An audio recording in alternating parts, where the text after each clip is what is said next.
Fala pessoal, estamos aqui para mais um Eleva Talks.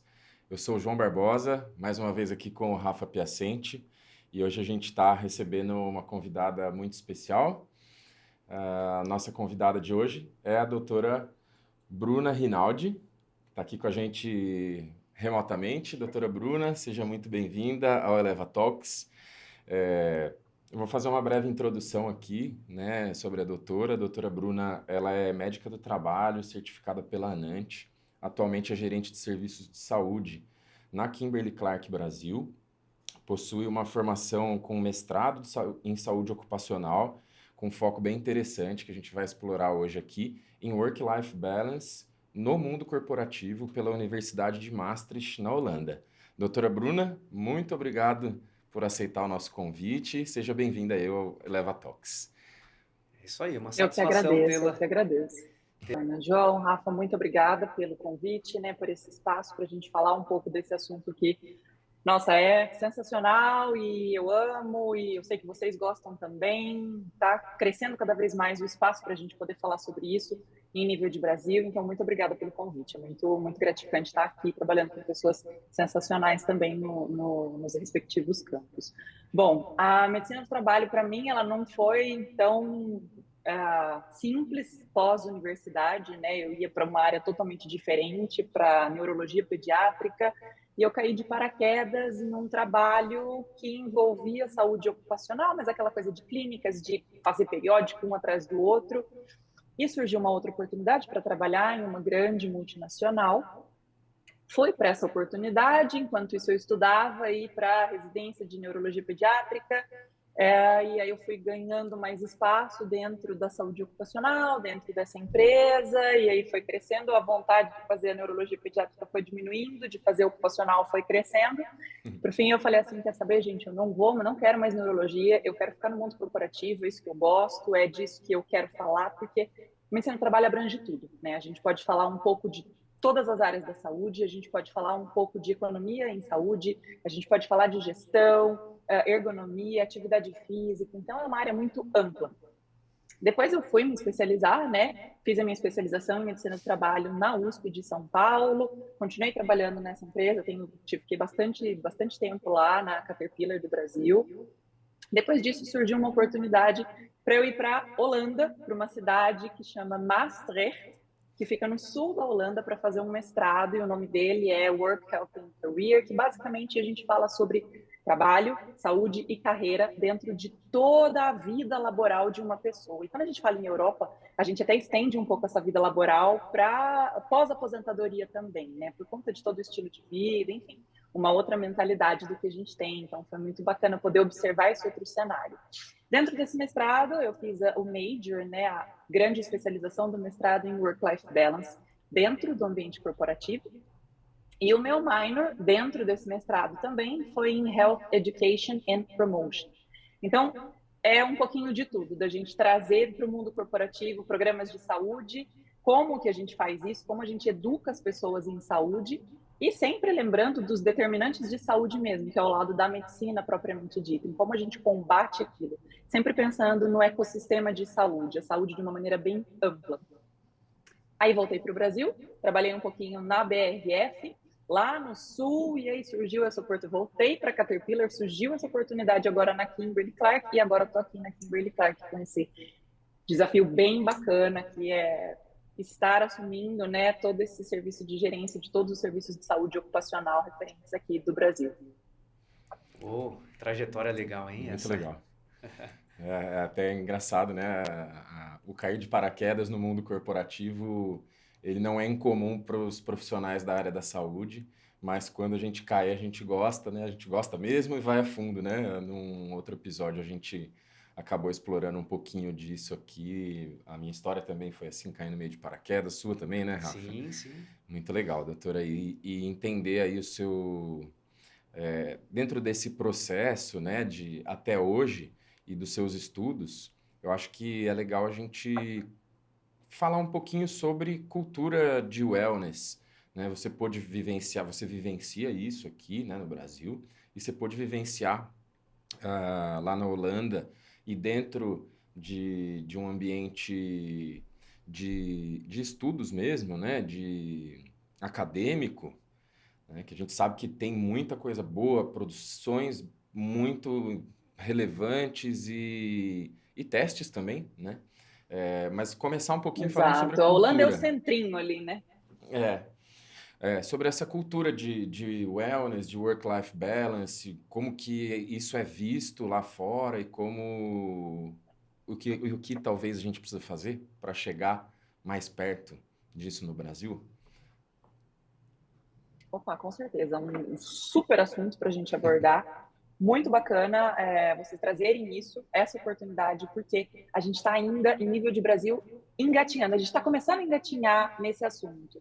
E tem muita coisa. E o bom dessa parte da gente começar a engatinhar agora é que os estudos, os dados epidemiológicos, as estatísticas, as incidências, prevalências, a gente já tem. O pessoal lá de fora, os gringos já fizeram isso. Então, vamos trazer o dado para cá, trazer ele dentro da nossa realidade e usar tudo o que a gente pode que caiba dentro da nossa realidade, porque tem isso também, né? A gente não pode simplesmente achar que algo foi feito lá fora, dentro de uma realidade cultural que é extremamente diferente da nossa, uma realidade até de cultura de trabalho, que é o tipo de trabalho também no Brasil, ainda a gente tem um predomínio, né, do trabalho operacional, que no meio corporativo a gente chama dos blue collars, né, e lá fora a gente já tem o domínio do trabalho corporativo, que é o trabalho dos white collars. Então, o número de pessoas que a gente precisa abranger no Brasil, ele é muito diferente do número de pessoas que a gente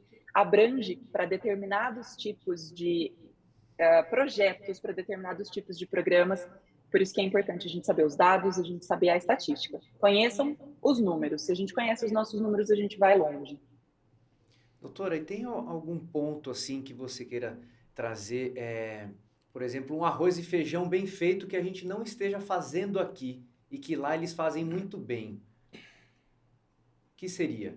Muito boa essa pergunta, Rafa, porque sim, tem uma coisa que fica muito claro, e quando você tem, e eu tive a vivência lá, não só acadêmica, mas eu também tive a vivência na fábrica mesmo, né? Tanto no chão de fábrica quanto na parte corporativa.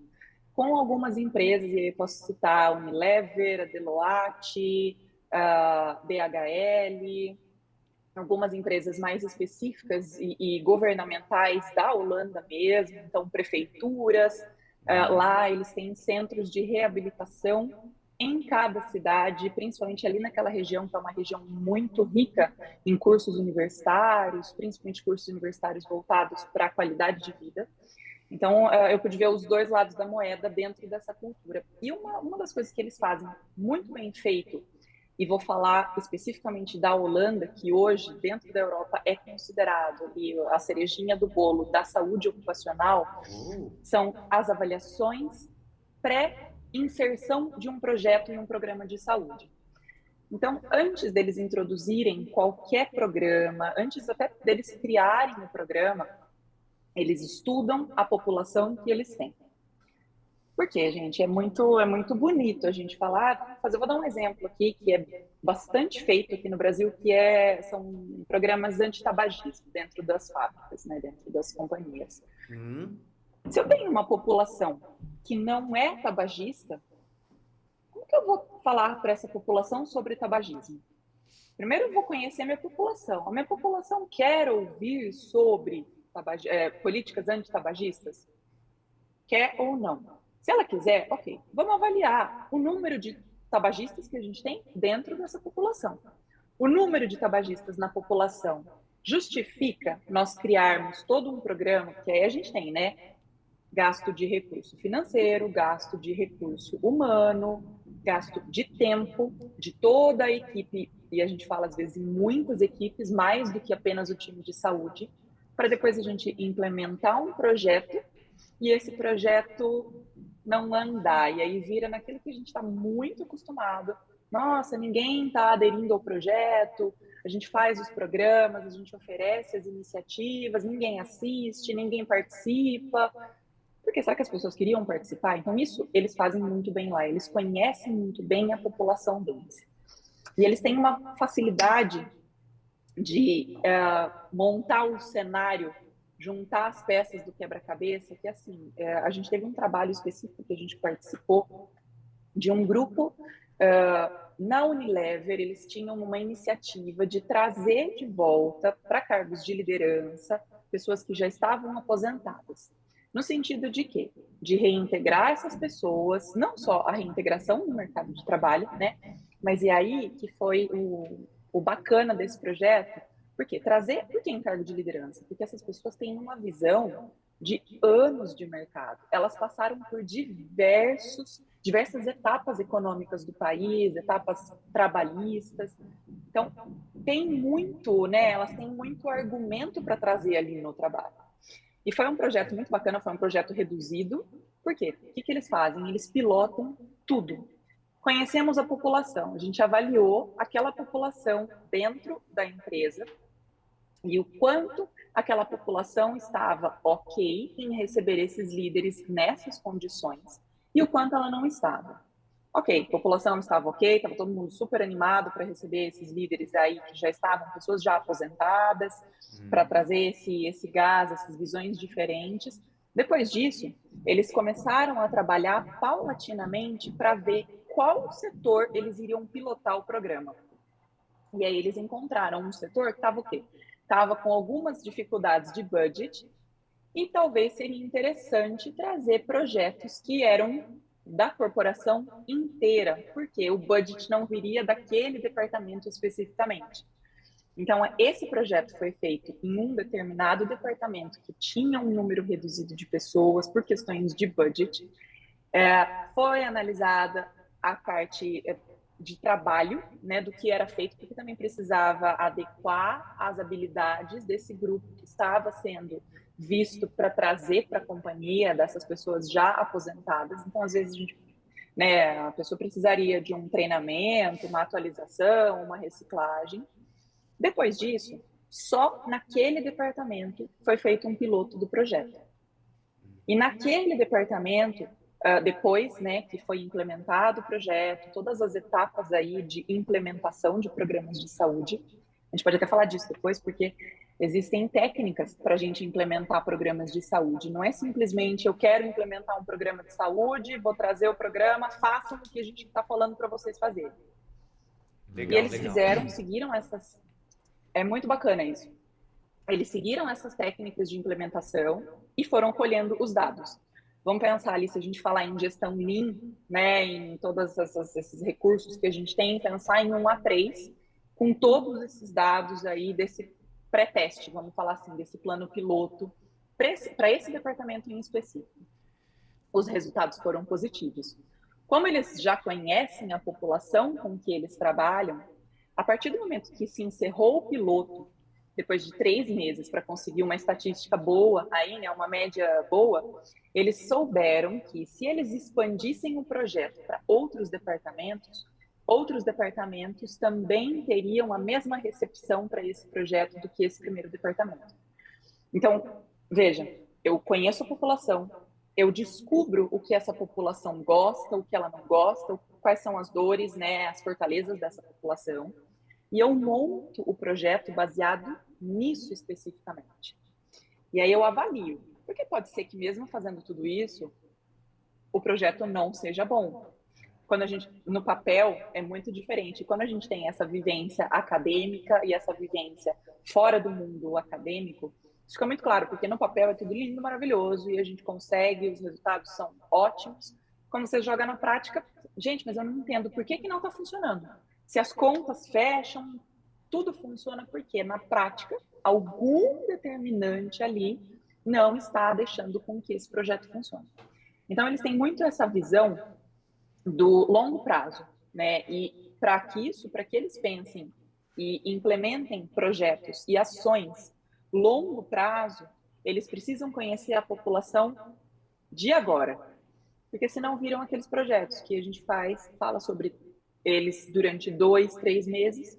Um ano depois, entra um colaborador novo, um colega pergunta se ele ficou sabendo do projeto. Que projeto? E não é assim. Se a gente tem um projeto e se esse projeto é bom e ele vai trazer um resultado, ele precisa continuar existindo. Precisa Ele se não tornar uma pode ser prática, só um né, gasto. doutora? Precisa estar dentro do Exato, ele processo precisa cultural da ser empresa. totalmente, totalmente, João. Ele precisa estar implementado. E essa é a palavra. É a implementação do projeto. É a gente chegar, porque pensando, né, nessas fases dos projetos, né, das etapas acadêmicas de implementação de um projeto, a última delas é a análise contínua da implementação.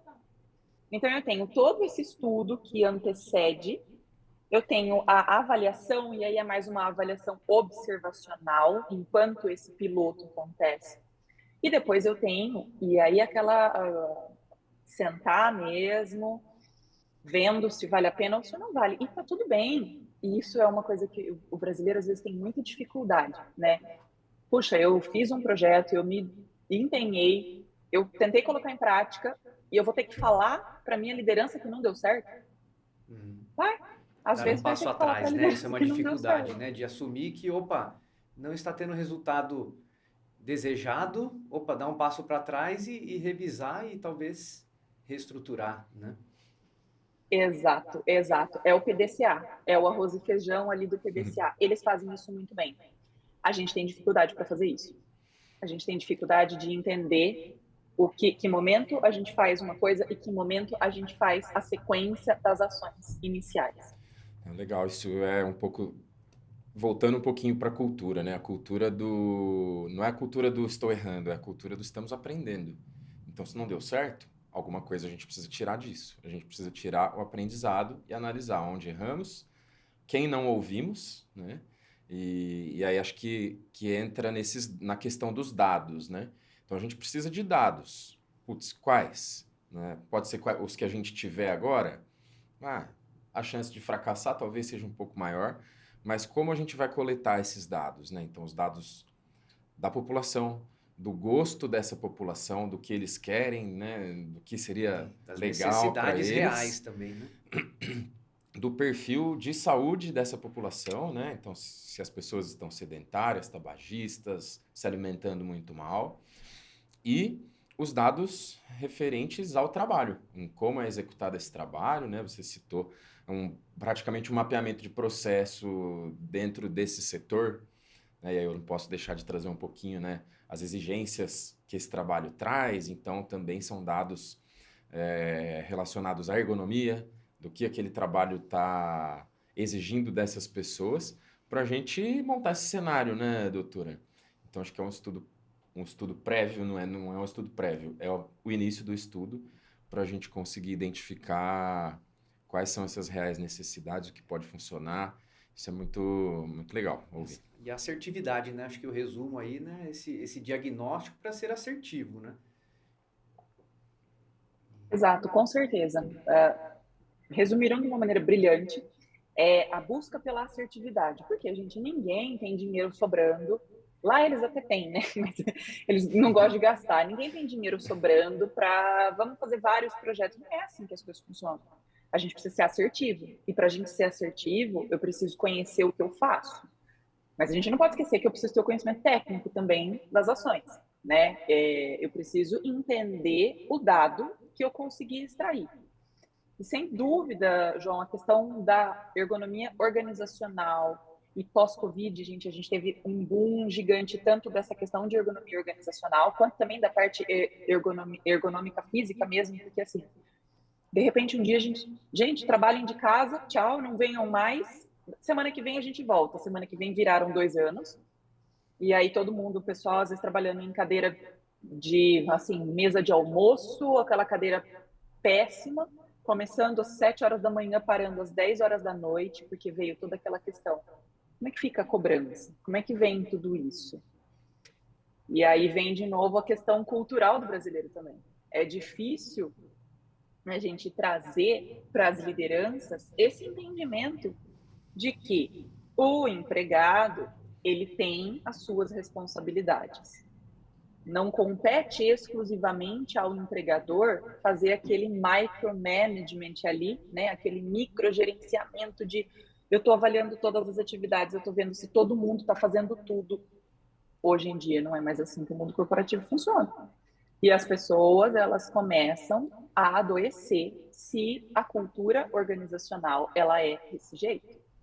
E cada vez mais a gente vai ter um aumento muito grande, e aí a gente pode até trazer a saúde mental para essa discussão, né?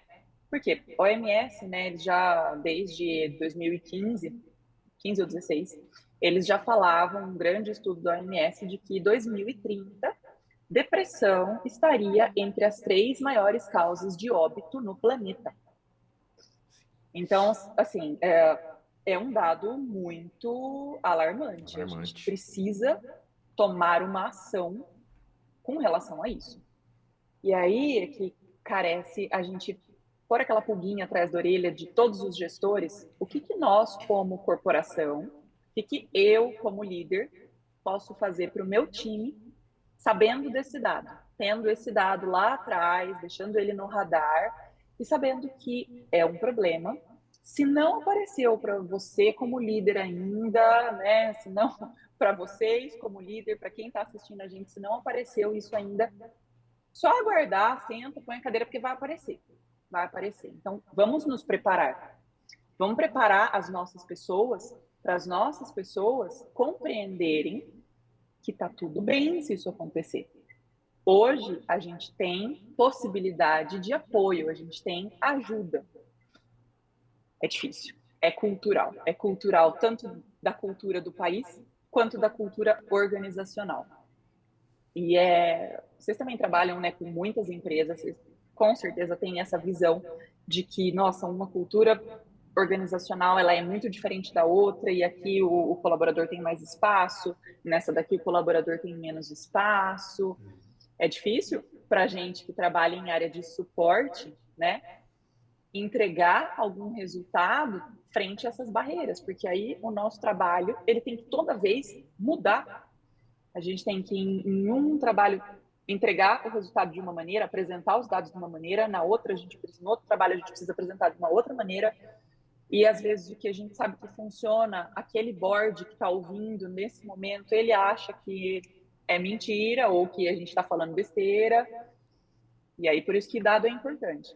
E, geralmente, quando a gente tem estatística, é muito difícil alguém rebater esse argumento, a não ser que seja com uma outra estatística que sua conta estava errada. Isso é essencial e é um desafio mesmo, né, doutora? A gente, da área aí de saúde, bem-estar, ergonomia, medicina do trabalho, enfim, área de suporte, né, que dentro das empresas, da gente conseguir implantar o que a gente sabe que realmente é correto em todos os lugares ou que funciona, não é nem o que é correto, né, o que funciona, implantar porque as culturas são diferentes, né? Você trouxe um ponto aí, né, que a gente fala da saúde mental, acho que é legal a gente colocar, né? Isso precisa estar como um objetivo. Se a gente já sabe que lá na frente vai acontecer, isso precisa estar como um objetivo, né? Quais os aspectos do trabalho a gente vai precisar trabalhar, né? Ou modificar, ou avaliar para alterar, para que isso não ocorra. Você citou parte de lideranças, né? Eu já queria até puxar um pouquinho, né? A importância que as lideranças têm na saúde integral das pessoas que trabalham dentro daquele time, né? O que você tem aí de coisa boa, vamos falar, de coisa boa sobre as lideranças e que os líderes que estão nos ouvindo aí possam aprender, né, sobre práticas mesmo, sobre efetividade, sobre cuidado do time, olhando para a saúde de uma maneira integral. Com certeza, muito bom você tocar nesse ponto, João, e eu fico muito feliz de poder ter essa oportunidade, né, de levar esse tipo de informação. Primeira coisa, todo mundo precisa conseguir identificar quando qualquer pessoa está em um quadro. Na medicina, a gente não tem muito o termo emergência psiquiátrica, mas eu vou falar em emergência psiquiátrica, vou pedir aí licença poética para falar em emergência psiquiátrica, para resumir de uma maneira mais simples aqui. Todo mundo deveria compreender e conseguir identificar quando a gente está diante de uma pessoa que está em quadro de, entre aspas, emergência psiquiátrica, né? É importante. Por quê? Porque é nesse momento que qualquer pessoa de saúde precisa tomar uma ação. São essas as pessoas que estão em maior vulnerabilidade. O que os líderes precisam entender? O que eles precisam compreender? É fundamental que eles entendam como o time deles trabalha. Eu tenho diversas técnicas, inclusive, para compreender ações das pessoas do time. Eu tenho um que é um high achiever, um que é um low achiever, o que eu preciso fazer para equilibrar o meu time. Eu, como líder, né, todo líder queria high achievers que trabalham sozinhos. Mas nem todo mundo é assim. As pessoas têm diferentes personalidades, diferentes perfis, e está tudo bem também. Eu preciso de equipes multipersonalidades, vamos falar assim, nem sei se eu vou pedir licença poética Diversidade, de novo, né? se esse termo E, existe. e diversidade dentro da equipe, né? De Exato, perfis e de tudo mais que a gente pode falar Complementaridade. como falar. exato, exatamente. Então, compreender, acho que a primeira maneira seria compreender o seu time. Entenda o seu time. Poxa, existem testes que você, como líder, pode trazer e aplicar para o seu time para ver qual que é o perfil que cada um dos seus liderados, né, está dentro de qual perfil cada um dos seus liderados. Depois que você entende isso, vamos tentar compreender quais são as pessoas mais vulneráveis. Mais vulneráveis vão ser ou as pessoas que têm uma mudança repentina. Então, vamos, por exemplo, eu tenho uma pessoa high achiever, ela super entrega, a gente não precisa nem lembrar ela dos prazos, ela entrega, tem um prazo ali para 10 de setembro, 10 de agosto ela entrega e está tudo redondo, você não tem dor de cabeça nenhuma, e de repente essa pessoa, né, vira a chavinha ali e ela começa a não trabalhar mais dessa maneira. Ah, eu vou perguntar por que essa pessoa não está entregando, vou começar a mandar diversos e-mails perguntando por que não entregou. Dá uma pisadinha no freio. E tem uma conversa, um pouco mais como líder e não como chefe, de saber, tem alguma coisa que eu posso fazer para te ajudar? A conversa franca e de uma maneira, vamos dizer assim, uma conversa candid, né? A conversa que ela é feita de maneira totalmente aberta, sem vieses, sem preconceitos e sem trazer o lado pessoal junto. É muito difícil a gente atingir isso, mas a gente consegue, talvez, mostrando dados, né, numéricos para esses trabalhadores, para esses liderados. Trazer para esse liderado, olha, isso aqui era o quanto você entregava. Você está entregando isso, eu percebi que você está trabalhando de uma maneira diferente. Eu, como líder, eu posso fazer alguma coisa para te ajudar? Aconteceu alguma coisa? Eu preciso ficar sabendo de alguma coisa que eu possa te ajudar a voltar daqui para cá? Ter essa abertura. Eu acho que o primeiro ponto é esse, é conhecer as suas pessoas e ter essa abertura para se mostrar aberto, né? Se mostrar vulnerável nesse sentido, para que as pessoas também se sintam próximas do líder para poder contar alguma coisa que esteja acontecendo. Segundo ponto, se de fato a gente entende que alguma coisa está acontecendo, que esse líder busque o suporte que a companhia precisa oferecer para ele como líder. O que, por exemplo, busca quem é o seu focal point aí de RH. Fala, olha, eu estou com uma pessoa no meu time, eu estou preocupado, e eu preciso compreender como é que a gente pode ajudar essa pessoa. E o RH vai dando, né, as orientações. Outra coisa que o líder pode fazer, que ajuda bastante, poxa, encaminha para o médico do trabalho. O médico do trabalho, quando ele trabalha bem, o médico do trabalho bom, o médico do trabalho com M maiúsculo, ele está muito capacitado para fazer essa avaliação, esse assessment inicial.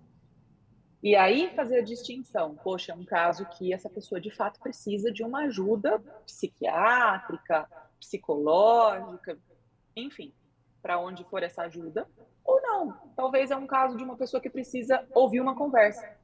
É uma pessoa que precisa só conversar. E aí o que a gente tem? Quais são os recursos que a companhia tem? É importante que o líder conheça os benefícios que a companhia dele oferece. Uhum. Para esse ponto específico. Então, eu acho que esses dois seriam as lições de casa aí, né? Conhecer o seu time e reconhecer quando alguém do seu time tem alguma mudança brusca comportamental, de entrega, até às vezes no relacionamento com outras pessoas do time, né? Que não seja só com o líder. mas com outras pessoas do mesmo time, alguma mudança de comportamento, isso pode indicar alguma coisa mais séria e talvez a gente precise dar um pouco mais de atenção, um pouco mais de acolhimento para esse colaborador. Acho que por essa sua fala e também pelo que a gente vem vendo aí nos últimos anos, né, parece que o perfil de liderança e as habilidades do líder, né, ela vem mudando, né? Então, o programa de desenvolvimento de líder sempre foi importante para empresas, mas a composição, né, desses módulos, né, do desenvolvimento do líder parece que está mudando, né? E essa parte aí de saúde mental, né, como lidar, né, com a saúde mental dos seus liderados e de si próprio, né, parece que está ganhando mais força, né? Até a questão mesmo, né, do liderar pelo exemplo, walk the talk, né? Então a gente vê muita dificuldade, até já entrando um pouquinho na questão de engajamento aos programas de saúde e bem-estar, uma dificuldade da gente ter o líder ali ativo participando para que os seus liderados também, né, venham junto, né? Então, acho que trazendo essa questão aí do desafio de desenvolver o líder moderno, né? E você trouxe esses 2 pontos, então acho que relevante demais, né, doutora? Isso aí. Não, com certeza. A gente precisa falar de soft skills, né? É importante. Hoje em dia, as hard skills, não que elas não sejam importantes, né? Não vai contratar as pessoas que não são capacitadas tecnicamente para a função delas. Mas não basta mais. Essa pessoa, talvez ela tenha um perfil que não seja dentro do mundo corporativo. E olha lá, hoje em dia, talvez nenhum lugar, né? Se eu não tenho soft skills aí bem desenvolvidas, poxa, as pessoas precisam falar. Vocês escutaram na graduação de vocês sobre soft skills? Nada, né? Eu não escutei nada. Nada. Então, de desenvolver técnicas de comunicação, de desenvolver a comunicação positiva, a escuta ativa, de ter bom trabalho em equipe, de saber lidar com dados, interpretação de dados. Poxa, a gente faz isso, a gente aprende fazendo, né? E learn on the go, né, as you go, como os norte-americanos dizem, mas, poxa, é importante isso. É importante que as companhias entendam, que as empresas entendam isso e que virem a chavinha. Vamos fazer programas de desenvolvimento de liderança, mas vamos fazer nessas habilidades. Porque hoje aquela figura do chefe, né, que cobra e que ele busca um único resultado, só a ideia dele é válida. Hoje em dia, essa pessoa ela tem cada vez menos espaço dentro do mercado. É isso aí. Eu queria trazer agora, tirar só um pouquinho das costas dos líderes diretos, doutor, que a gente sabe que é fundamental, né? Se um líder direto trabalha bem, ele vai, né, e tem as soft skills, as ferramentas para identificar qualquer tipo de problema com os seus liderados, com o seu time, a gente entende que isso vai ser benéfico e vai trazer, vai prevenir agravamentos de qualquer tipo de problema. Mas na sua visão, né, pensando antes desse problema acontecer, o que a empresa, enquanto corporação, o que você enxerga aí que seja o melhor que a gente pode fazer, né? Ou práticas. Qual seria o sonho? Vamos falar assim, qual seria o seu sonho que uma empresa fornecesse para os seus trabalhadores, olhando para a saúde física, saúde mental e para o indivíduo como um todo? Meu sonho seria que as empresas parassem de fazer essa separação entre saúde mental e saúde física. Saúde é uma só. Existem modelos de saúde e a gente começa a falar desde lá de trás, pessoal na época dos anos 60 nos Estados Unidos começaram a desenvolver os modelos de comportamento em saúde, aí isso foi evoluindo até a gente chegar hoje no que a gente tem, que são os ecossistemas, né, os modelos ecológicos de saúde, que a gente encontra, e eu tive uma grande oportunidade de de conhecer e de trabalhar, de ter aulas durante o meu mestrado com uma das pessoas que desenvolveu o modelo ecológico de saúde. Então, a gente precisa entender que existem determinantes e, gente, por exemplo, para vocês terem uma ideia, medicina ambiental, ela virou uma especialidade de saúde fora do Brasil já. Por que a gente não fala disso daqui? E aí a gente pode estender, porque quando eu falo em ambiente, não é só o ambiente, a atmosfera, eu tenho o ambiente macro, que é o planeta, a cidade que você mora, enfim. Eu tenho o ambiente meso, que é o seu trabalho, a igreja que você frequenta, o culto que você frequenta, né, as comunidades que você frequenta, e eu tenho o ambiente micro, que é o ambiente da sua casa, da sua convivência íntima, com quem você tem aquela convivência diária não relacionada a trabalho. Então, todos esses aspectos, eles se integram para ser saúde. Então, por que as empresas ainda falam em saúde mental e saúde física? Não, gente, saúde é uma coisa só. Se essa pessoa tem a saúde, ela está com a saúde mental boa e ela está com a saúde física com algum problema, por exemplo, sofreu um acidente e quebrou a perna, a saúde dela naquele momento não está legal. Não está boa, né? Não tem Se saúde naquele ela, momento. exato, não tem saúde, não tem saúde. Então, aquele conceito de que saúde é a ausência da doença lá antigo, gente, não existe mais isso. Isso não é saúde. Poxa, o modelo ecológico fala tem saúde financeira, né?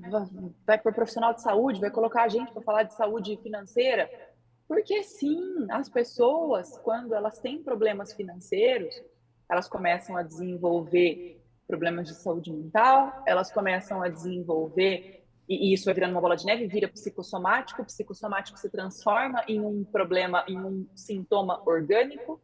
Por exemplo, vamos pegar aí transtorno de estresse pós-traumático, que pode dar sintomas orgânicos, né? Qualquer sintoma, qualquer patologia de saúde mental. Então, o meu sonho era que as empresas parassem, fizessem mais essa separação. Saúde é uma coisa só.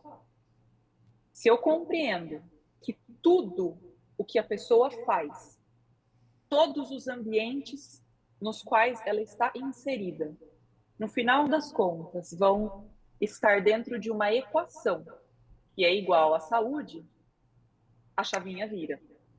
E aí que eu tenho o bom investimento, tanto de pessoas quanto de tempo e também investimento financeiro de projetos que são sustentáveis.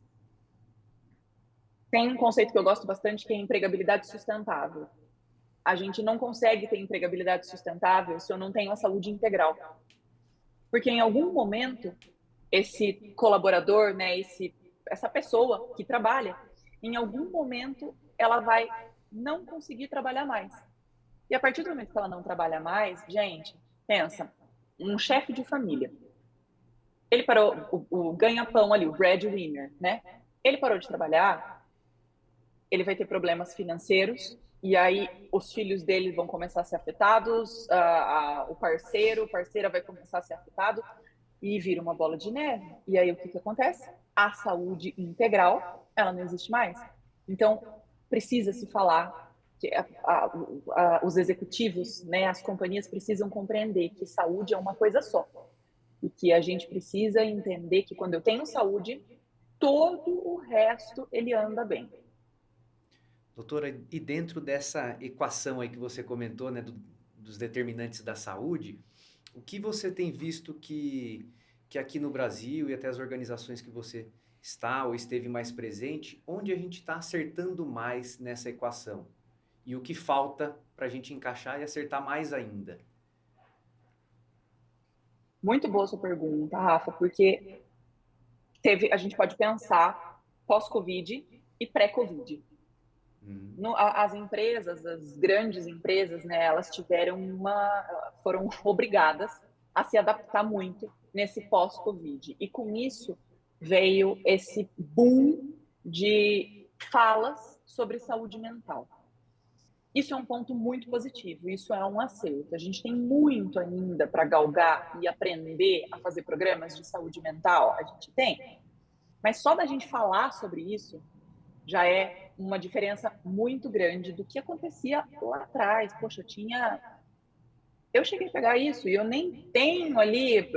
Tem colegas que têm 30, 40 anos na área, né? Eu tenho aí 10 anos na área e eu cheguei a pegar isso de ser tabu falar que eu preciso passar com um psicólogo, porque, sei lá, gente, teve um óbito na família e a pessoa está em luto e ela fica constrangida de falar que ela precisa de um psicólogo, que ela precisa de um dia a mais de falta no trabalho para colocar a cabeça em ordem. E a gente está falando, usando esse exemplo, né, de um óbito.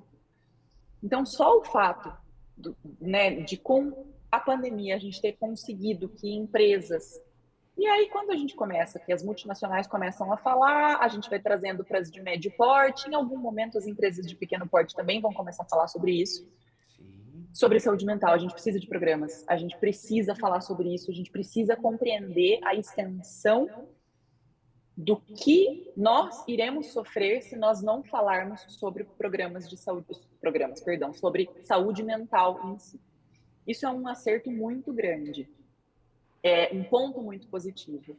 E outro ponto positivo, muito positivo, que as empresas hoje elas veem cada vez mais, envolve o trabalho de vocês.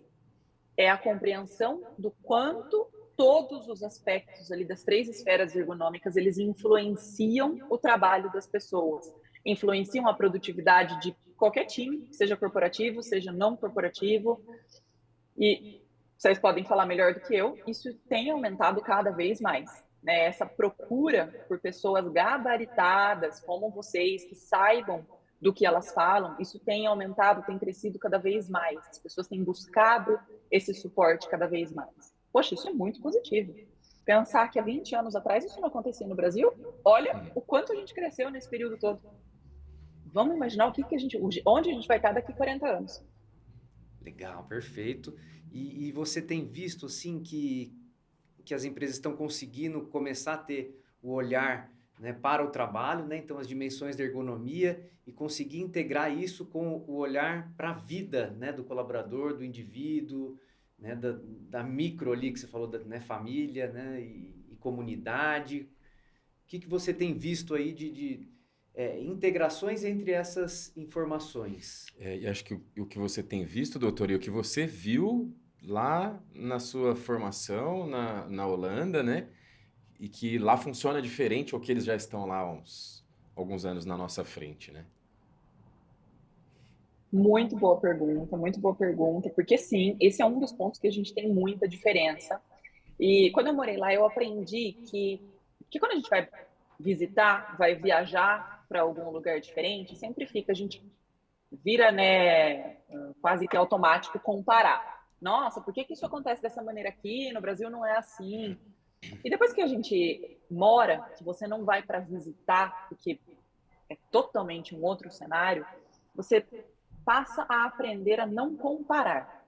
Você compreende todo o contexto histórico, o contexto populacional, o contexto econômico, todas essas esferas que acabam integrando a vida na sociedade, a vida das pessoas. Depois que você entende isso, você para de comparar, você compreende que é uma linha de crescimento. Uma das maneiras que eles fazem, por exemplo, para integrar essas duas esferas da necessidade pessoal das pessoas, dos trabalhadores, e do modo como a corporação vai trabalhar em cima disso. Eu vou te dar um exemplo prático, Rafa. Lá na Holanda, né, o pessoal anda muito de bicicleta. Quase ninguém anda de carro, ônibus e metrô, pelo menos lá em Maastricht não tinha metrô, tinha ônibus. Mas assim, gente, você andava de ônibus no horário de pico, tinha 2 pessoas no ônibus e o motorista. Então é aquele trânsito horroroso de bicicleta que você é atropelado se você não prestar atenção. O que uma das empresas que a gente teve contato, isso foi uma empresa governamental da cidade, ou seja, municipal. O que eles fizeram? Eles tinham um estacionamento de bicicleta, assim, para a gente era enorme, para a Holanda era pequeno. O que eles fizeram? Eles perceberam que por conta do tamanho do estacionamento, o estacionamento de carro deles era gigante. As pessoas não conseguiam estacionar as bicicletas. E elas começaram a parar de ir de bicicleta para o trabalho. Gente, quando que um empregador vai observar isso aqui? Eles observaram que as pessoas começaram a parar de ir de bicicleta para o trabalho. E o que eles fizeram?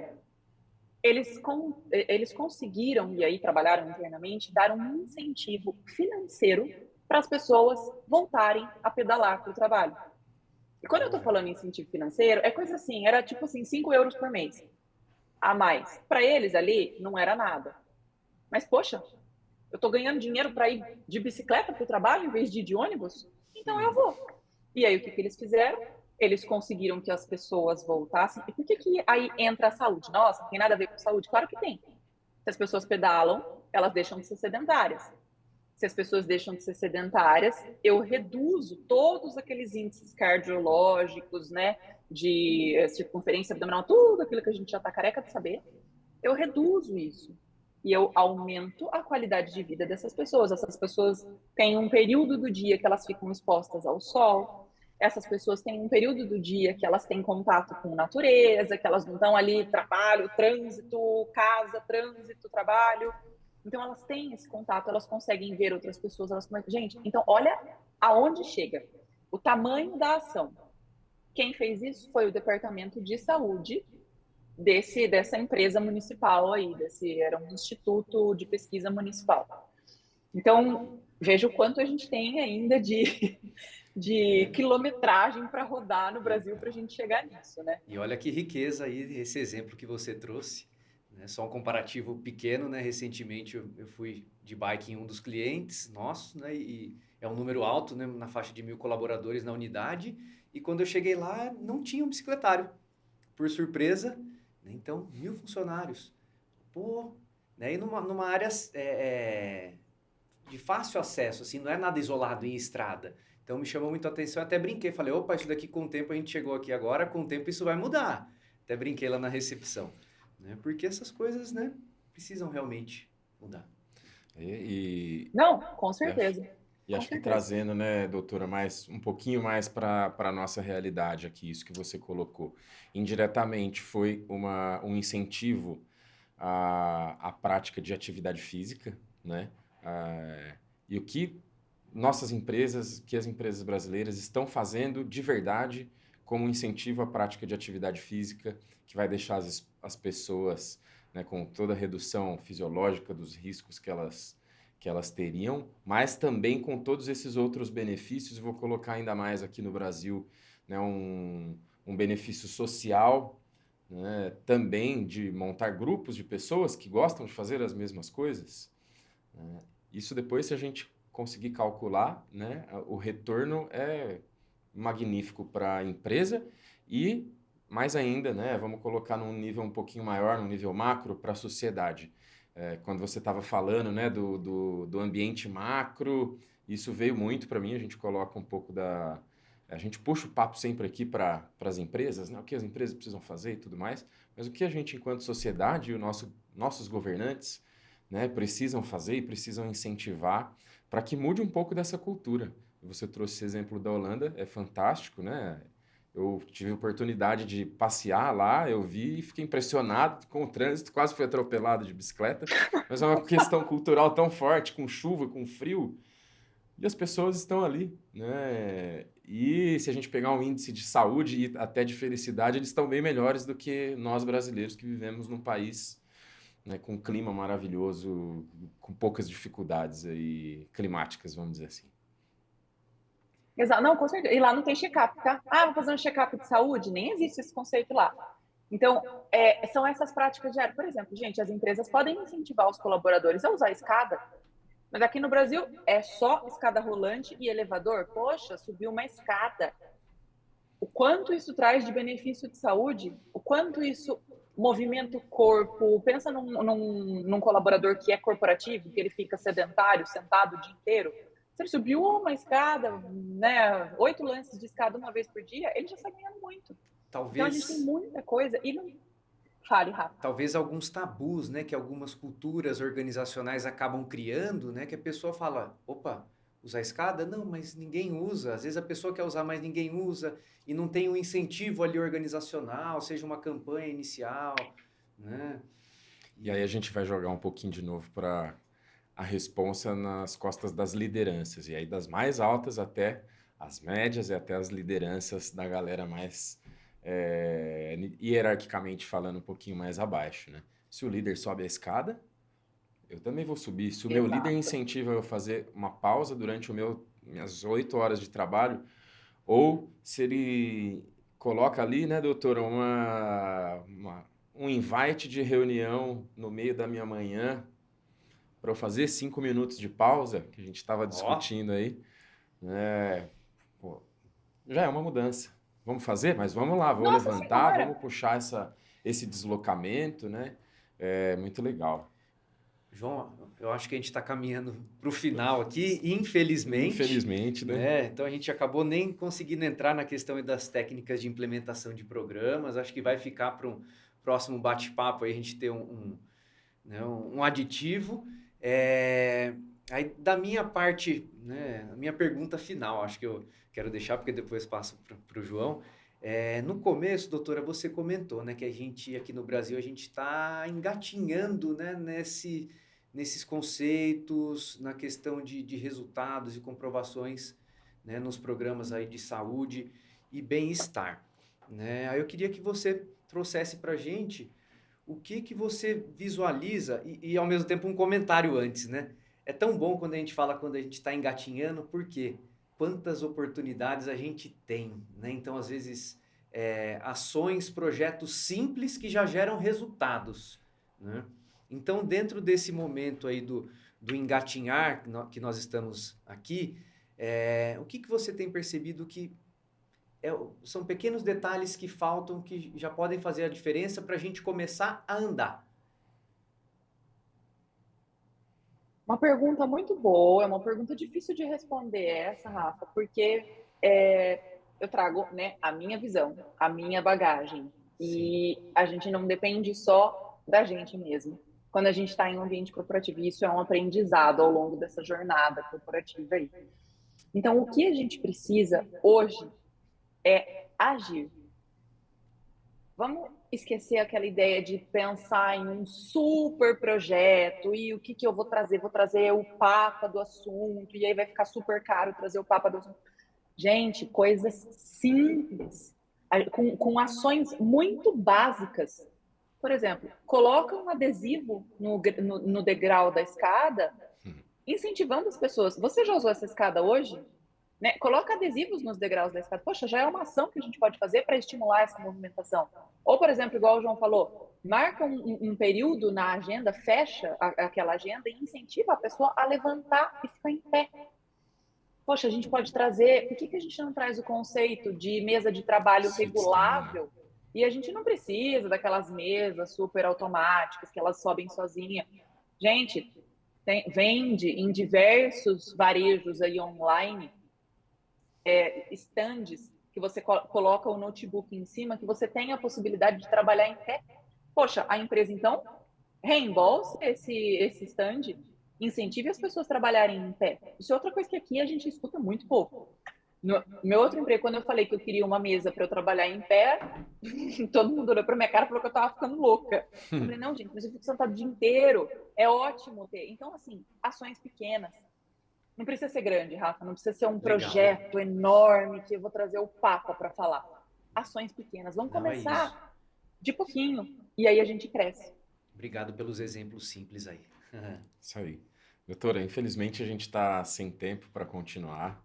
Eu queria te agradecer muito sua participação. Precisamos marcar mais uma vez, que acho que a gente tem bastante Com assunto certeza.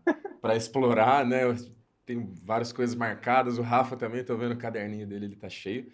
Mas agradecer mais uma vez sua participação aqui no Eleva Talks, foi muito bom ter você aqui, né?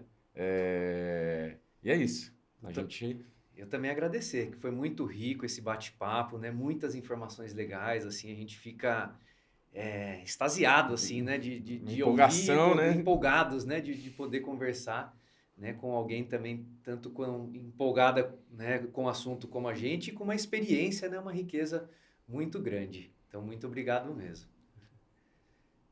Gente, eu que agradeço o espaço, agradeço o convite de vocês. Vamos super, é só me chamar que a gente faz um capítulo 2 aí, quantos capítulos a gente precisar.